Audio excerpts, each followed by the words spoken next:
Hello everyone, and welcome to the second of these Life of a Book panel sessions. I'm Kirstine Bell, and I'll give a quick audio description. I am a white woman in her 40s with long, straight dark hair and glasses, and I am sitting in a virtual background of the stone-walled living room at Moniac Moor.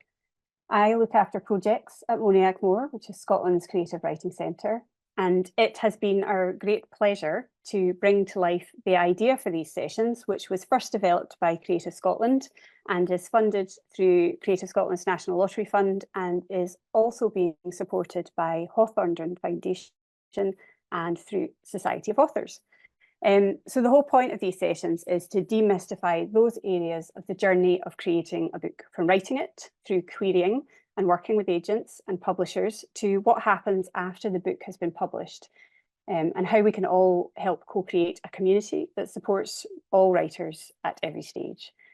Today's session is particularly exciting as it brings together 4 different agents with Caro Clarke, Louise Lamont, James Macdonald Lockhart, and they're being chaired by Jenny Brown, to give you an in-depth look at querying and everything around it.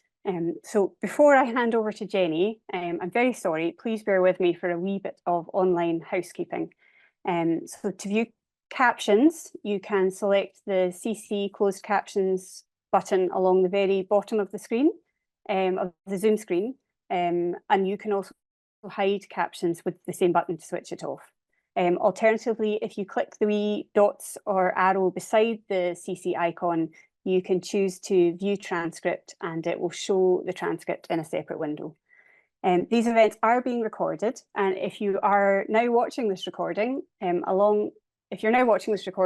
or if you're joining us for all 5 panels, please forgive the repetition and thank you for your patience. As this is a webinar, the audience isn't visible to the panelists and are not being recorded. The recordings will be available via Moniac's website a few weeks after the events and will be available as a resource for people to come back to, and there's also BSL interpretation being added to the recordings. Any books, websites, podcasts and the like that are referenced during the discussion will be compiled and added to the transcript of the event and will be available with the recording. And we will notify everyone who attended when those are available. My colleague, Matt Tyrer, is here as tech support. So if you have any technical difficulties during the event, you can contact him either using the chat function or the email or phone number that he will drop into the chat now. If for any reason there's any connection issues with the internet, then please do try and rejoin on the same link. We may not be able to see you all, and just to let you know, you are all automatically muted and video is off, but we would still very much love to hear from you. So it's great to see all the chat. There's also a Q&A function. The Q&A will open halfway through the discussion for any additional questions directly to the panel, and we'll do our best to pick as many as we can. For any general comments, I say use the chat function and Matt will be there. Anyway, enough from me. I am delighted now to introduce you to our chair, Jenny Brown. Jenny was formerly first director of the Edinburgh International Book Festival and head of literature at the Scottish Arts Council. In 2002, she founded Jenny Brown Associates and now represents 50 writers of literary fiction, narrative non-fiction and crime writing. So thank you all and welcome, Jenny. Thank you, Kirstine, and welcome everybody. We're so delighted to have so many of you joining us today.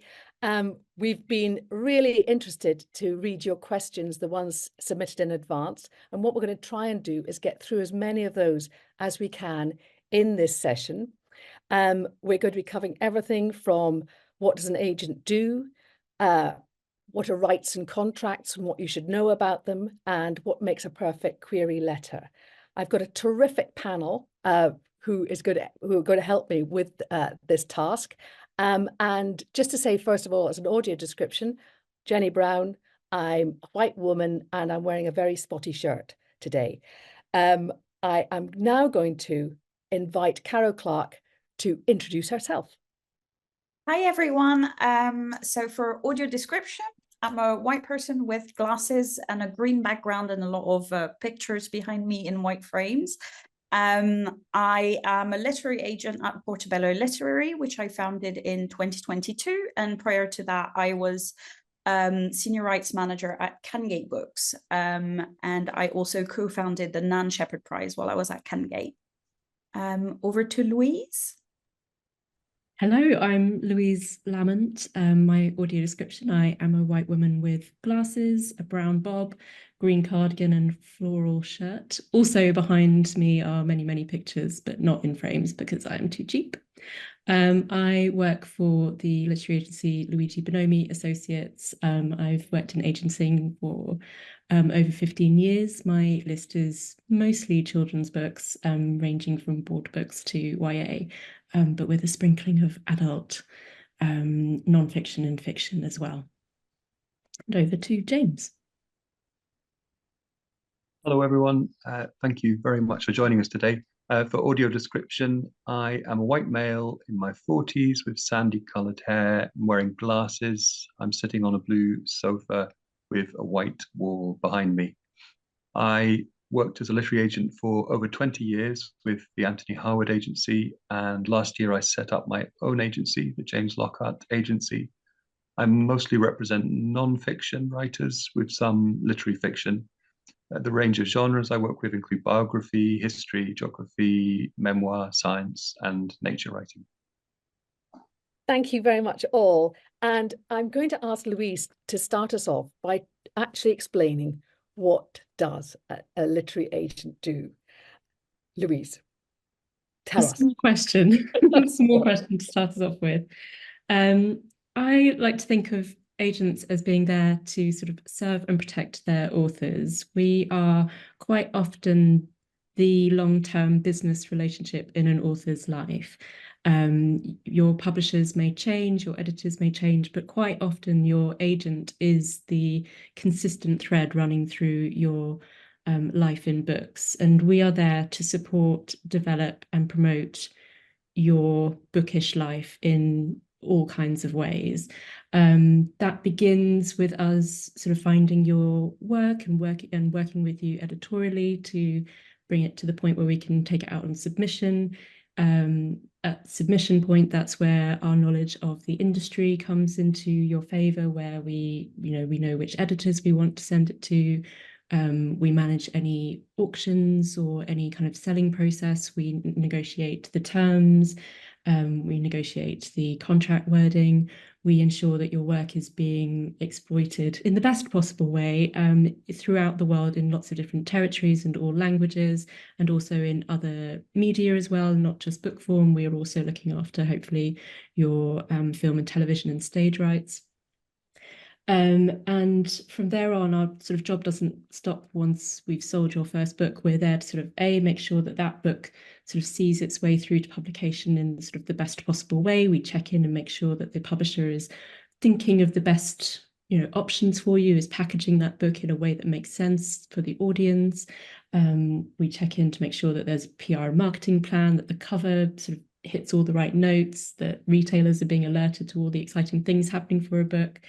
And then from there on, we are there for whatever you need. We discuss your next ideas, we negotiate your next contract, we move you if things aren't working at one particular house. We, if you want to diversify, if we might have taken you on as an adult author and you suddenly want to write for children, we manage those strands as well. So really, we are there to look after everything for you and to be the person that you can come to in the first instance with any of your problems or anything that you're excited about. We're here to sort of be there for you. It's such a big relationship, and it's such an important relationship to a writer that they make the right choice when it comes to an agent. And one of the questions we've had submitted in advance is, what are the green flags of a good agent? What would you say, Louise? Yeah, I think there's one of the things when you're submitting to agents, you can research us, and it's never been easier to find out information about different agents and agencies. There's so much available online and in resources like the Writers and Artists Yearbook. I think if you are in a position where you get offers of representation, It's always good to have a meeting or at least a call with any agent before you accept representation, so that you can feel that they're someone that you can work with, because the terms that agents offer you are pretty much standard across all agencies. The commission rates don't really vary. And the majority of agents also have signed up to the Association of Authors Agents, which is a really useful resource for you to check, and they all abide by the same code of practice. So there isn't a huge amount in those terms that will distinguish an agent for you. It's really about that personal dynamic and whether you can imagine working with this person, whether you feel that they really get your writing, whether their vision for what they want to do with you matches or excites kind of you. So that kind of gut feeling is really an important thing to sort of take in before you're making a decision about who to go with. And, you know, looking to see if they have a record with other publications and publishers that you respect, or other kind of authors whose careers you've admired. Those are all kind of good indicators that this might be an agent for you. Great. Caro, I think it's very easy for a first-time writer, if they're offered representation, to be very excited naturally, but to feel that they've got to accept on the spot. What would your advice be to somebody who has been querying, they're getting good responses back, in terms of making that crucial decision? Definitely, it is a very exciting time. I would say that, and I know when you've been querying for a while, it feels like counterintuitive advice, but no agent is better than a bad agent, or a bad agent for you. And so it's really good for you to meet with every agent, see that your visions align rather, and that also this is someone that you will likely work with for many years. So ideally, you know, you shouldn't feel scared, you shouldn't worry about an email, you should vibe, as the youth says, and to really just, is this someone who will motivate you in your writing, and do you feel quite safe? So always meet with the agent, either on Zoom or in person, and then once you've met someone, try to let the other people still considering know, and see if they would like to set up a meeting as well, and meet several people and then compare. It's really hard to know whether the person is the right person if you only meet one. So it's the idea of meeting as many who will offer a meeting, and then compare what you want. I think, we're talking about sort of green flags. You can also reach out to some of their clients to ask how they are doing. You can check that they're part of the AAA or ASLA, that we'll go into detail a bit later, which are our sort of trade union association, where we all have to follow a code of conduct. And yeah, so I think that's about it. And Maybe I think, flip the question, sorry, that if not a green flag, a red flag at that stage might be if you've submitted and an agent offers you representation, or if an agent responds to your submission by saying, I want to see this exclusively, or puts you under any kind of pressure to feel like you've got to accept their terms and their offer of representation on the spot. Anything like that kind of request for an exclusive submission, that is something that only serves that agent. It doesn't serve your interests as the author. Kind of your sort of plan at that point of submission is to give yourself the most sort of possible options at that stage, so that you can really be sure that you're making the right choice for yourself. So just beware if you are, I don't know if the people still do this, I know that they did a few years ago, but if you are asked for exclusive submission, that's definitely something to push back again, and you can just say no. You're not under any obligation to say yes. And James, it's really important to remember that this is a partnership, isn't it? Yeah, I think Louise and Caro have explained it really well. It's a very individual-led relationship. It's you and an agent much more than it is you and an agency. I mean, there may be backroom staff helping that agent, but the primary relationship is between you, the author, and the individual agent. And as both Caro and Louise have said, I would approach it in terms of sort of trusting your instinct more than anything, and asking yourself the question, am I going to get on with this person? Am I going to get on with this individual? Because hopefully it will be a relationship which lasts a very long time. And you need to feel that that is somebody who is going to fight your corner, be responsive, answer your emails, answer your phone calls, all those kind of things. And trusting your instinct on those matters is really really helpful, I think. Great, thank you. We're now going to have a thought about rights and contracts.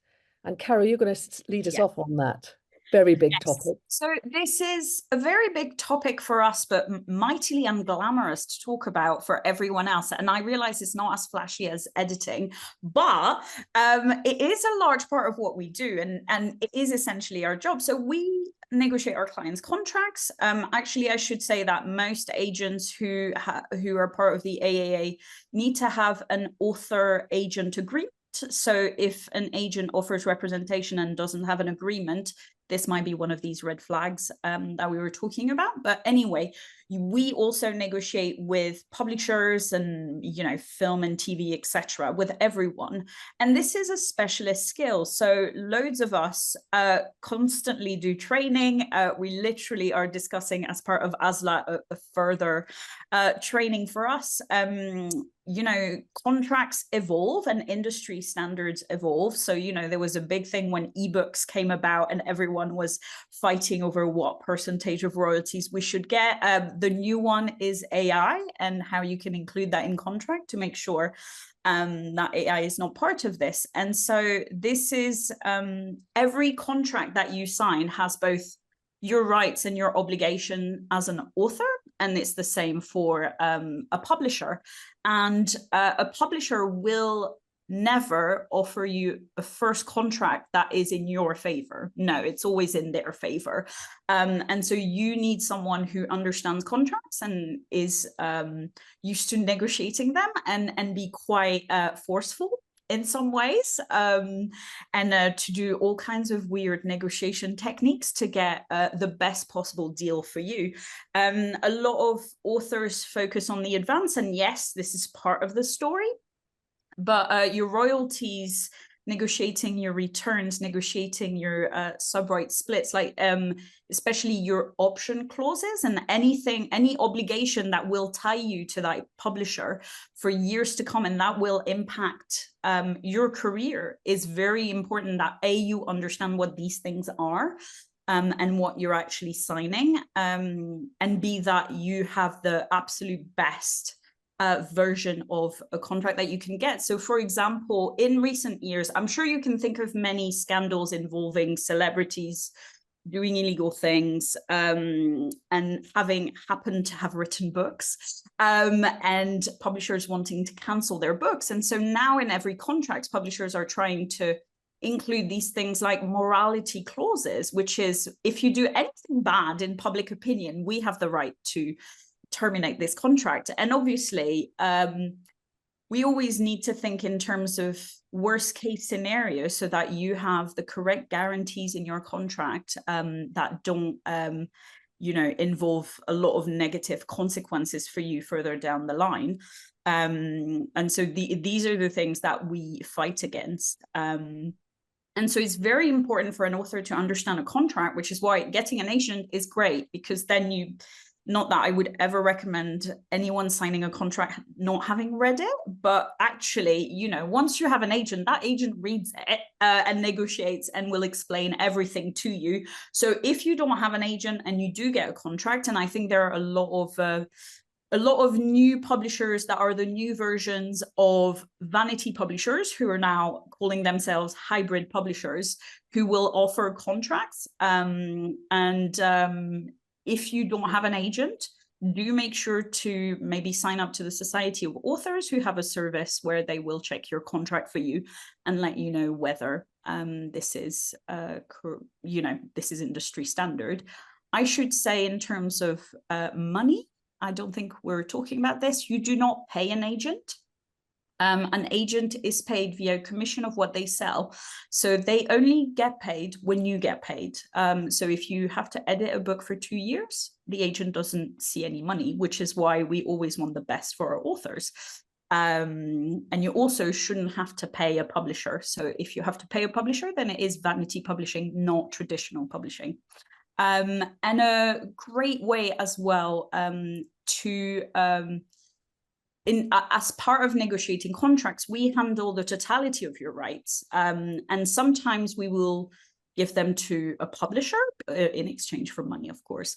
And but other times we will want to hold them to actually make the most of your rights. And so that may include selling translation rights, selling US rights, audio, film, and TV. These are all things that we do. So in one way, you have written one book, your book is, your work is done, but we will try as your agent to sell it to the UK, to the US, to other countries, maybe other formats. And in that way, you will get a lot more money, hopefully down the line.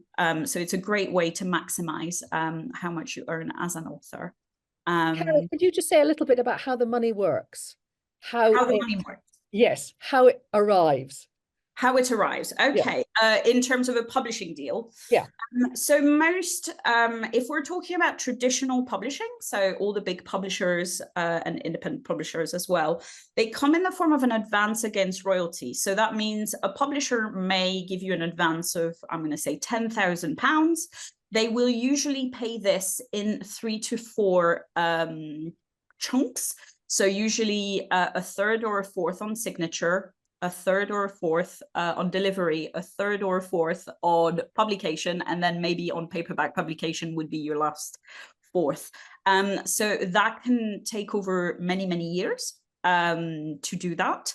And the way that it works is that they have advanced you that £2,000, and then before earning royalties, you will need to make up that £2,000 in terms of all earnings. So that will include rights if the publisher handles them, and royalties from every format of your book. And once you reach 2,000 and you've paid back this money that's been advanced to you, then you can start getting royalties, which is why having an agent who will fight for very good royalty rates is a very good long-term thing, rather than focusing strictly on the advance, because this is how you will make more money per copy sold, and fighting on unglamorous things like high discounts, which we all abhor, and that kind of thing. Great, thank you. Shall we turn now to the agent's role in editorial support? And James, you're going to lead us off on that. Yeah, well, my approach to editorial support is primarily from the goal of wanting to work with an author to assemble the best possible proposal or manuscript to submit to publishers. And an important element of that can sometimes be providing editorial support, and that might take the form of close line editing in order to improve the flow and structure and syntax of the writing, or it may involve making suggestions as to aspects of narrative structure and voice and things like that. To give an example, recently I've been working with an author on a proposal, and they'd brought in a second person narrative into some aspects of the writing. And I felt reading these sections that was going to be tricky, because second person narrative, that you did this, you went there, is quite an unfamiliar one to lots of readers. And so I suggested to the author, and perhaps try switching that to the third person. They were very happy to do that, and then we both found that after they'd made those changes, that the writing flowed much better and was more readable, more accessible.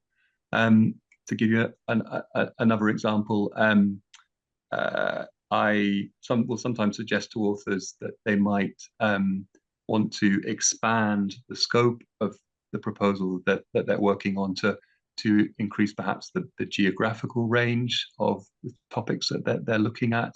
And that's very much in mind of trying to expand the scope of the book so that it might appeal to readerships beyond the UK, for instance. So, for example, if they were to bring in a chapter that included North America, that might help when it comes to trying to sell rights to the North American market further down the line, as Caro's just been talking about.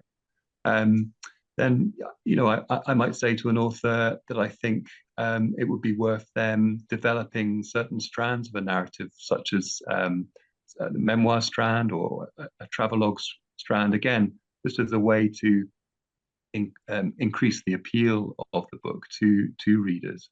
So those are kind of the big kind of broad editorial guidance that I'll often suggest to authors, and all of these things are you know, the purpose of them is to work with an author to get the best possible submission package together to then present to an editor, and for ultimately, hopefully, to secure a deal for that book. So that's where an agent, I think, comes from an editorial when it's working with an author.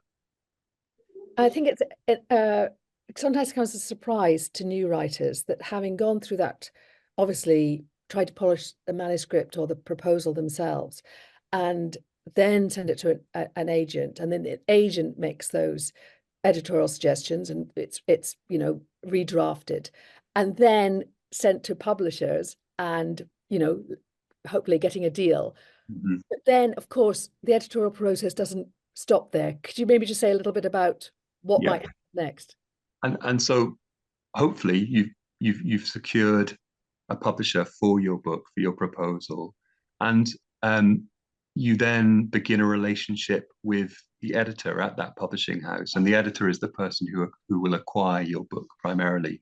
They'll do that in consultation with their colleagues, but the editor is your main point of contact going forward at the publishing house, and you will embark on a relationship with them to again produce the best possible work that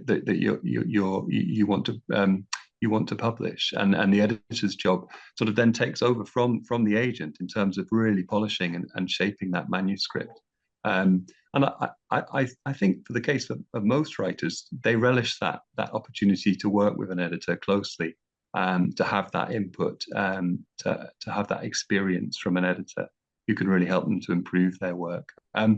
It's not over then. I mean, once you've worked with an editor, it will then, once the editor is happy and has signed off on that manuscript, it will then go to the copy editor.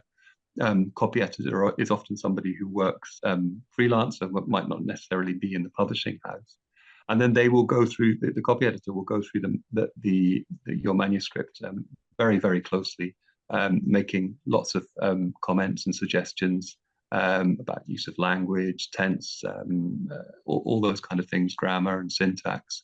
And then finally, the last stage in that editorial process is for the book to go to the proofreader, who will then check it, make sure there are no mistakes in the typesetting, no mistakes in terms of punctuation, spelling, and things like that.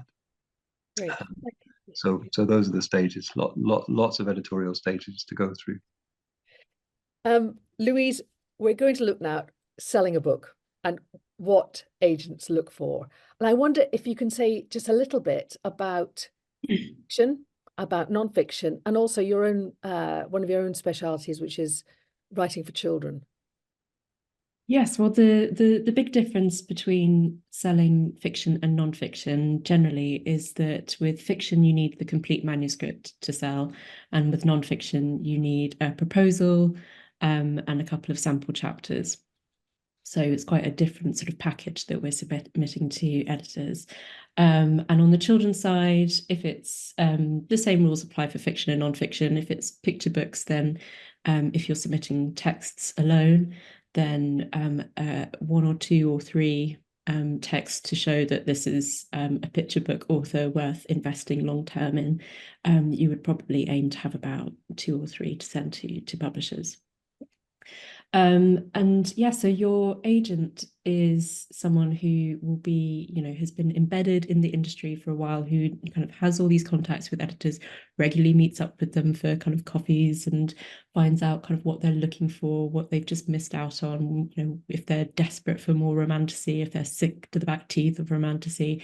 And so when your book is coming up for submission, your agent will be able to sort of put together a submission list of, you know, the best possible editors for your romantasy, let's say.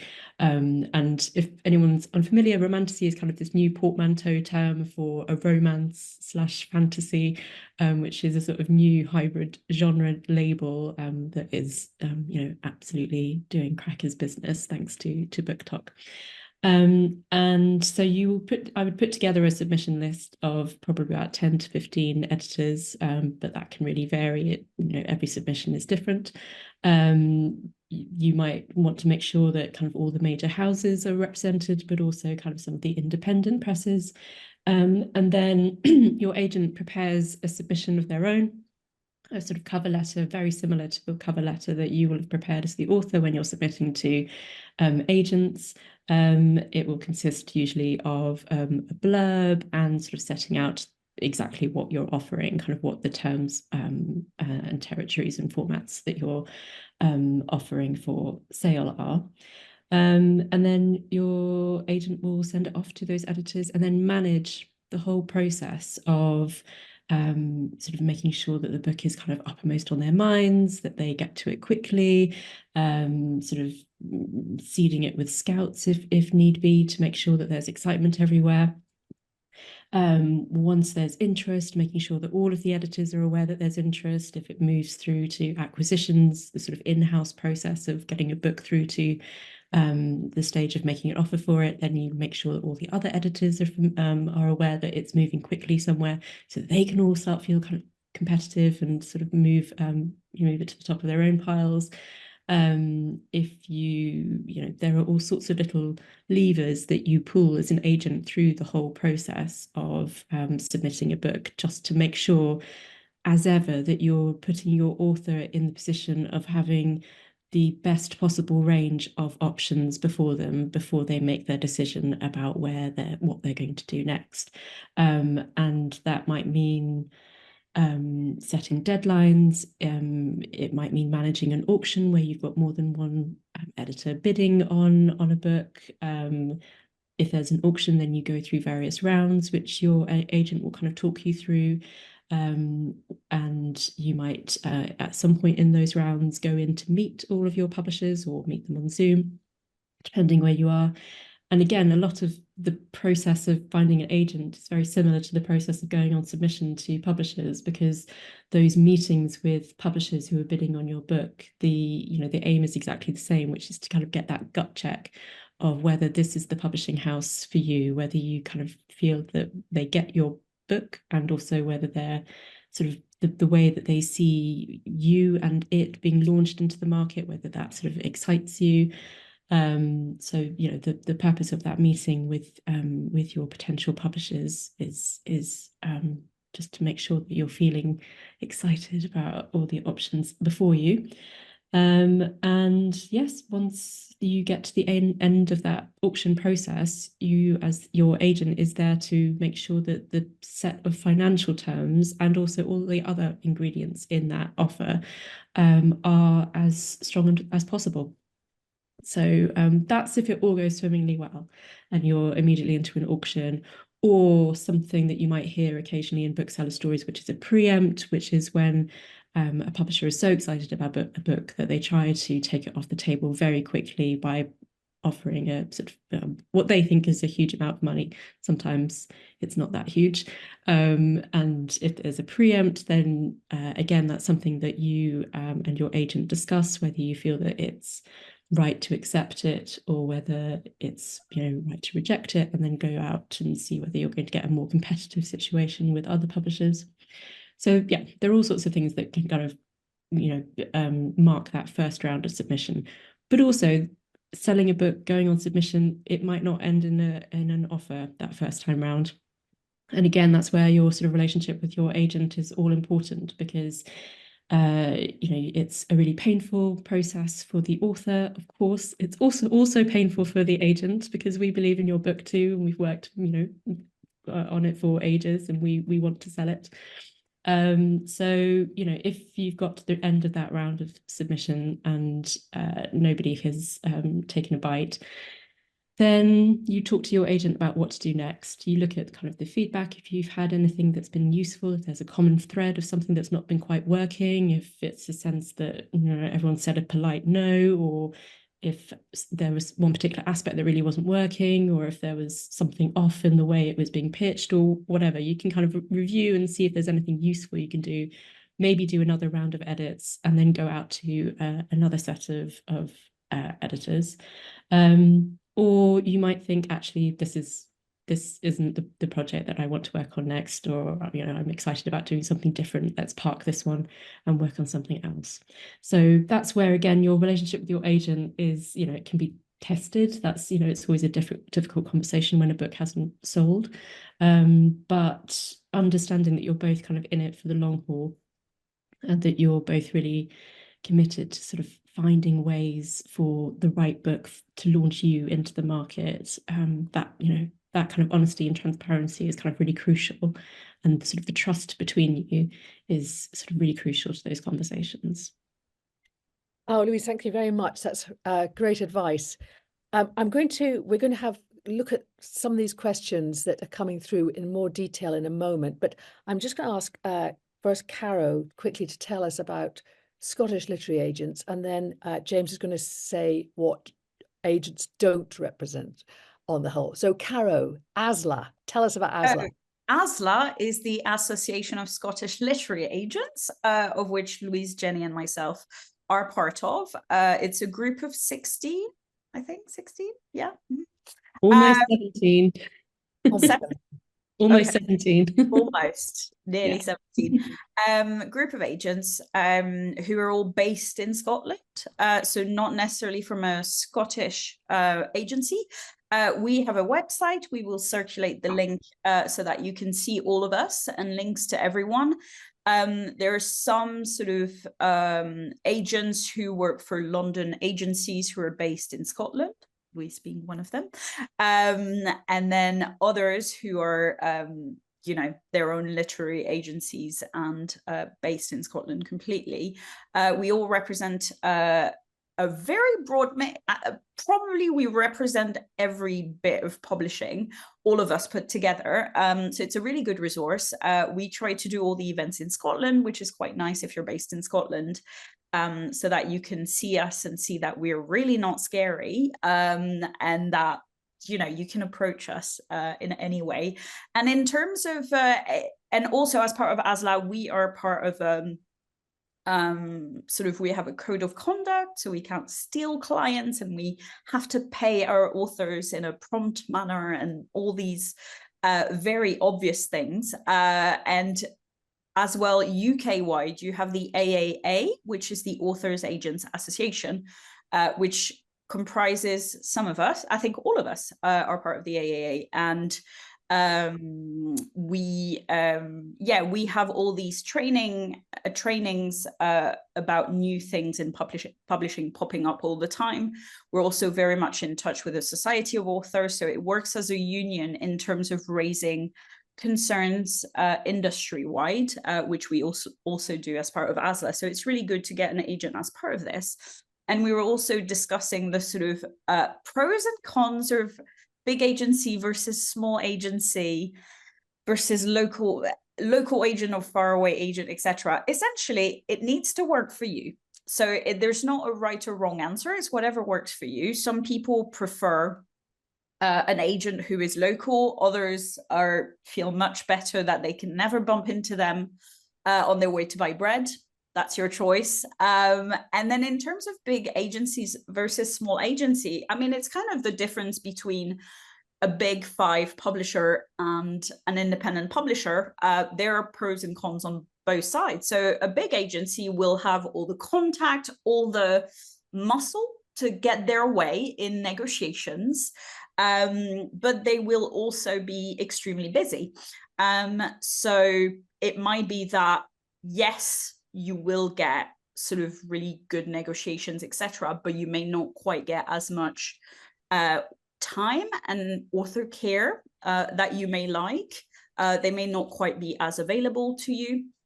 And in a small agency, you will get, you know, someone who every author counts in a small agency, essentially. So everyone's really working hard to make it work either as a one-person agency or as a small team. But at the same time, they may not quite be as available, as, you know, have as much industry gravitas. Though really what that means, you don't really know. So yeah, it is very much up to you. So there are pros and cons to everything, as is the fact of getting a sort of sorry, that's my dogs, if you can hear barking.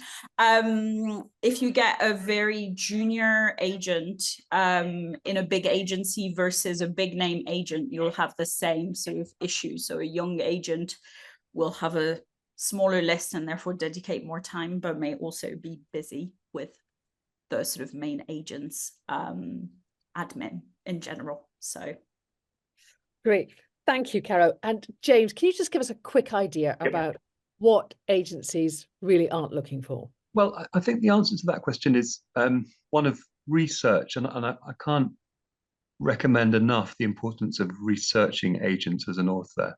And so I wouldn't assume that agents aren't going to represent your work until you've really researched them, and to go onto the agency's website, look at an individual agent's list of authors, and just try to work out whether that agent is representing the sort of work that you're also writing yourself. I mean, it used to be the case a few years ago that very few agents represented poetry, but I think now there are quite a few agents who do represent poetry. So these things do change. So there's a great diversity of agents out there, and there may well be one who matches the sort of work that you're doing.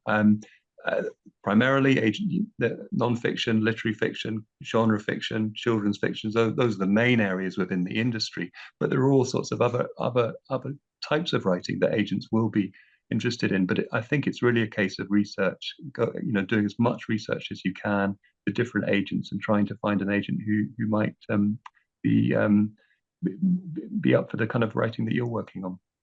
Great. Now the questions are flooding in now. Thank you very much. Keep them coming. We're going to try and get through as many as we can.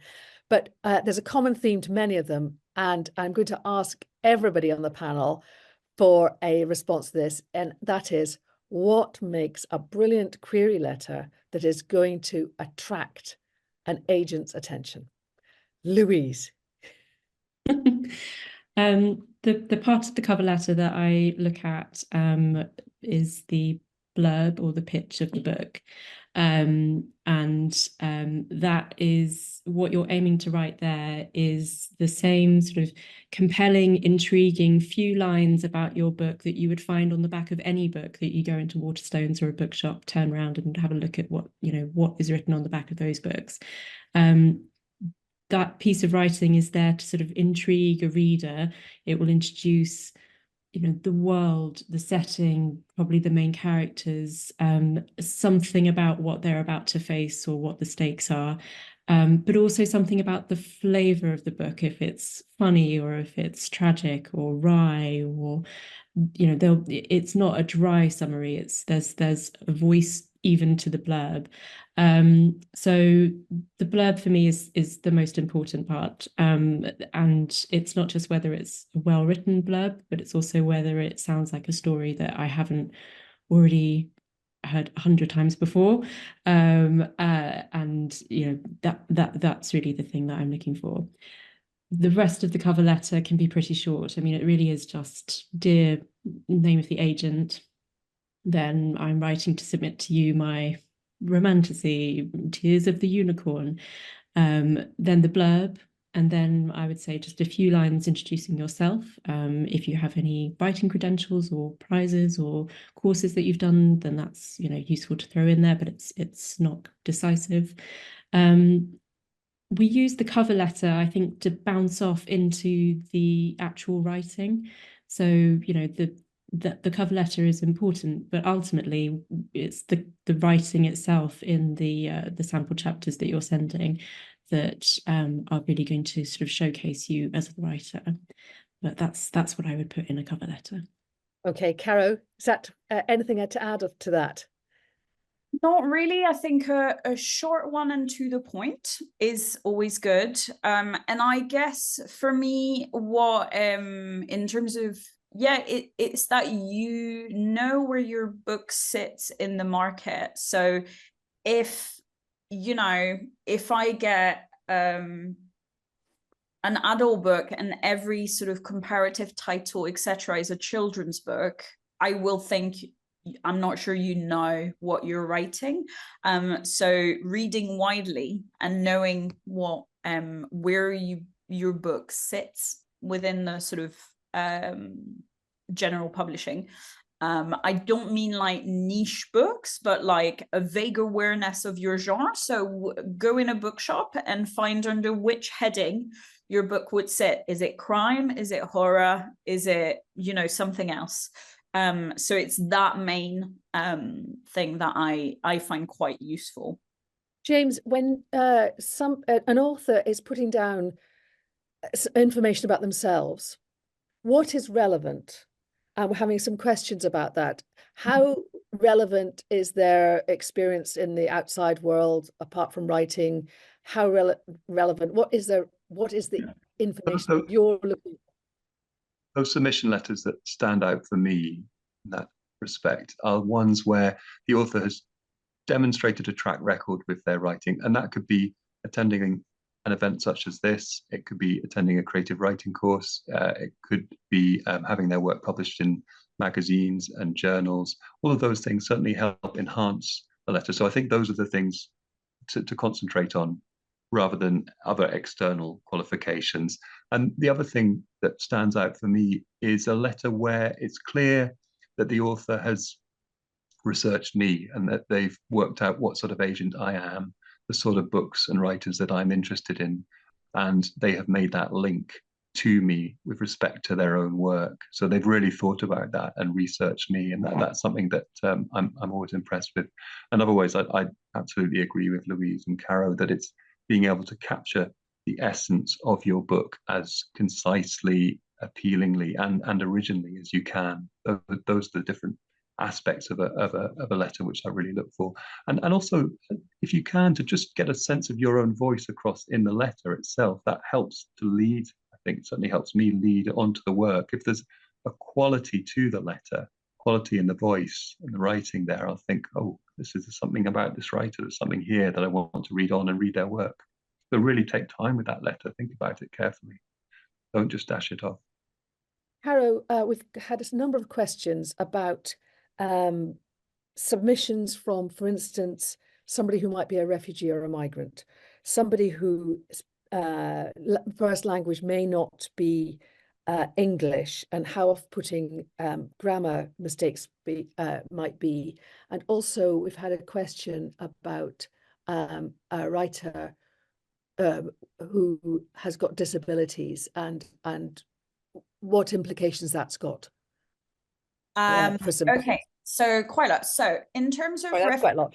Yeah, refugee or migrant. So an agent doesn't, you don't need to be British or whatever nationality of the agent. So that in itself is not an issue in itself.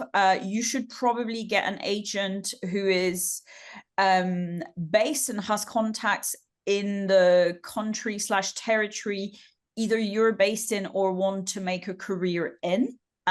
So a lot of people are always wondering whether to go UK or US. So it really depends on, you know, what you like. So that's one thing. On the language thing, well, I am not a native English speaker. And I have found that a lot of the time native English editors sometimes can be a bit put off by mistakes. So I would say to essentially, because of all the editorial process that James mentioned in terms of copy editing, proofreading, etc., you know, even native English speakers do mistakes. So like the odd amount of mistakes is kind of part and parcel of the process.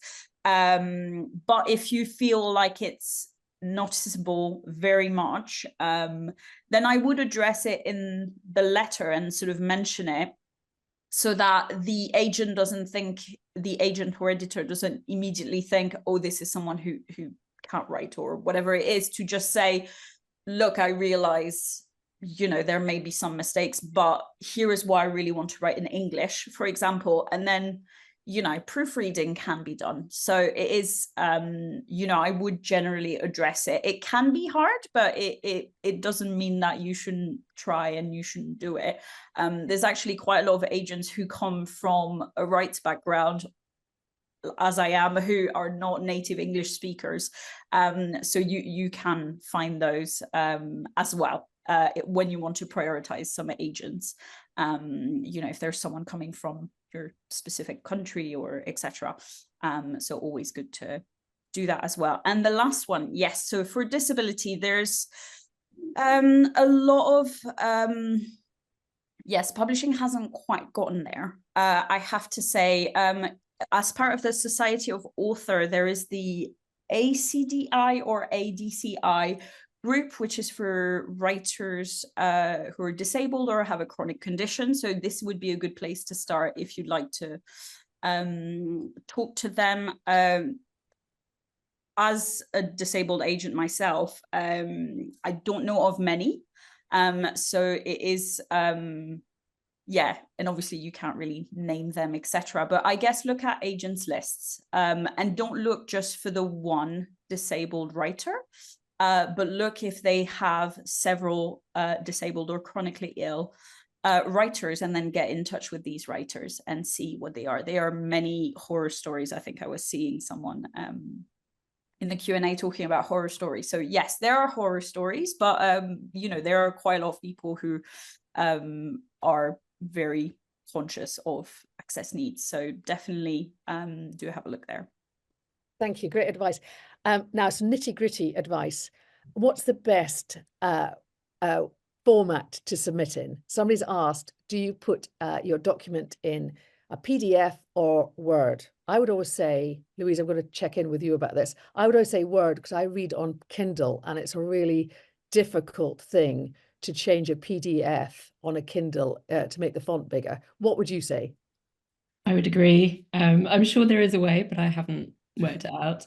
A lot of agencies will have quite specific instructions on the submission pages of their websites where they'll ask you, you know, to send it in a particular format. So as part of your research, when you're going through kind of the submissions process, just make sure that you're checking off what people have asked you to do. Some agencies will ask for you to submit it through their website sometimes. Some will say absolutely no to postal submissions, only online submissions, but all that information will be on their websites. So, or you can always give them a ring and double check if you're not sure. When it comes to submissions, I always prefer an email as the pitch letter. I'd rather not open an attachment which has got the pitch letter. Yeah, definitely. Because I think you have to think about, you know, agents are pressed for time and you want your submission to be as easy for them to access as possible. So, you know, don't waste time by having a cover letter to a cover letter effectively. Yeah, use your email as your cover letter, and then the attachments will be the rest of the package. Okay, let's talk about timing, because quite a few people are asking about this. James, somebody submits to an agent, and how long should they wait before getting a response? I know this is how long is a piece of string, but in general. Oh, it's a good question. I would say give the agent a month before getting in touch with them. That's probably a respectful time to wait. And it's absolutely fine to drop them a line and just say, how are you getting on with my manuscript? There's no problem with that in terms of the etiquette. Okay, I agree with that. And I think we'd all prefer not to have phone calls, but to have emails, just, you know, check in with us about that. But if you are offered representation by more than one agency, somebody's asking, how long can you wait? How long can you give it before you have to get back to that first agent who's offered representation? What sort of timescale should you be setting? Have you got a view about that? That's a good question as well. I think it probably goes back to the answer that Louise gave earlier on, where you should be wary of agent who's putting you under too much pressure. I think it's absolutely fine for that agent to give you as much time as you need to make that decision. As we said earlier on, it's a really important decision. And if that means you need to spend several weeks making it, then from my point of view, that would be absolutely fine. I'd never want to hurry an author into making that sort of decision. Great. I can see that the time is running away with us, but Louise, I'm just going to ask you briefly, what are the other routes for to publication if you don't have an agent? Yeah, so if you decide not to get an agent, or if that's just not the route for you, there are other ways of getting published. There are publishing houses and presses who are open to submissions directly from authors. If you go on a publisher's website and it says that they are not open to unsolicited submissions, that means that they're probably not open to anything that isn't coming from an agent, but some are open, so you can access them that way. As Caro said earlier, if you do pursue that route and you end up with an offer or a contract, even if you're unagented, do still get it checked by either the vetting service at the Society of Authors or a lawyer or someone. Just make sure that somebody else has given you professional sight and advice on that contract before you sell your soul. Yeah, there are, depending on the genre that you're writing in, there are also sort of digital options. I think Caro's also kind of flagged sort of just be wary of places that might seem like traditional publishers who are open to unagented authors, but actually transpire to be hybrid / vanity publishers, at the point at which they start asking you for money as part of the process of getting your book published. That's really a red flag. There are also sometimes, I don't know, I can't think when the last time a major publishing house did this, but sometimes major imprints will open for sort of free open submissions for unagented authors for a month or so. So I think Borough Press at HarperCollins used to do this. If you go through that process, it doesn't shut off the possibility of you still going after an agent. Just because you have come to a publisher's attention unagented doesn't mean you can't also get an agent. And also quite often, I think editors in that position will recommend that you get an agent at some point.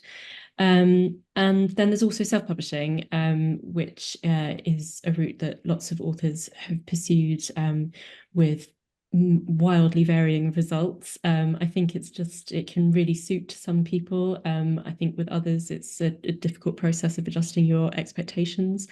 I think it's really good as ever to sort of just research that route before you enter into it, and to understand that if you go down the self-publishing route, you are not just the author, then you are your own publisher, marketeer, publicist. You have to think about all of the different parts of the publishing route in order to sort of put your book in a position of getting sales that means it will be worthwhile to you. So there are options, but they do all require, I think, careful thought and management of your expectations and research. Thanks. Now I'm sorry we haven't got through all your questions, but I'm just going to ask the panel for 30 seconds each on their best advice, their final remarks. James. Do as much research as you can on individual agents. Research the market, market trends within publishing. A useful resource, which I don't think we've mentioned, is the Bookseller magazine, which has lots of articles on shifting trends in publishing. Get advice where possible from other authors. Creative writing courses are fantastic for that, as they may be able to recommend agents, publishers to you. And lastly, spend time in bookshops. They are a wonderful place to get a sense of the market, what things are working, what are selling, and good luck. Great. Caro. I guess I would say that writing is a creative thing and publishing is a business. And a lot of the time it can feel horrific when both of these things are together, but find joy in your writing. and kind of let go to what happens to publishing, get used to rejections. I would say just if you really want to get into publishing your books, then find your community, visit your local bookshops, go to events, get a writing group where you can maybe get into a little group where you share your writing and you get feedback, which can be incredibly useful. It is you know, a lot of publishing is down to luck and good timing. You know, we would hope it would be on talent, but we know for a fact it's never the way it is, and it's always an extremely random book that none of us saw coming. You know, that works, and so it is. You know, sometimes it's you, but if you have joy in the writing itself, then I think that's the most important. Fabulous. Louise. Oh God, you've both taken exactly what I was going to say, which was go to bookshops and find joy in your writing. Those are really good points. I think it's important to sort of make sure, check on your perspective of what you want out of your writing. I think, as Caro put it, it's really smart to think of it as kind of writing being kind of a creative pursuit that can give you kind of great creative joy and a sense of self-satisfaction, and publishing is a separate business endeavor altogether, and that demands very different things from you. And I think making sure that you retain the joy in the creative pursuit of it, despite what might happen on the publishing side of it, is a really healthy way forward. Thank you all very much. You've all said exactly what I would say. So all that remains is for us to wish you enormous luck and joy in your writing. Do watch the rest of this Life of a Book series, which I think is going to be full of really good advice. And for the moment, we're going to hand over back to Kirstine. Thank you. Thank you so much, Jenny, and Caro, Louise, James. Honestly, it was a brilliant conversation, and I think the opportunity to have all of you together and have answer these questions is just, it's gold dust. So thanks so much. So thank you to the audience for all your questions. And if you're watching the recordings, please do let us know your thoughts below the video as well. Thank you again to Creative Scotland, Hawthornden Foundation and Society of Authors, and the team at Moniac Moore for making it all happen. The recordings, as I say, the recordings will be available. We'll let everybody know about that. And we hope that these events are part of an ongoing conversation and resource. So even if your specific question wasn't answered, although I have to say the panel did an amazing job of getting through all the questions, but all the questions will go into Moniac Moore's future programme development as well, you know, to find other opportunities like this, a way of creating other opportunities like this. And that goes for those watching the recording too. Yeah, please do let us know your comments and get in touch. If this has whetted your appetite, Caro is also doing Agent One-to-Ones with Chimera Festival on the 2nd of June, and Jenny Brown is leading an online course with Moniac Moore on preparing for publication in October later this year. So thank you again, once again, huge thanks to everyone on the panel for being here, and Jenny for chairing so beautifully, and to you all in the audience for being here and being so engaged. It's been wonderful. So thank you very much, and goodbye, everyone.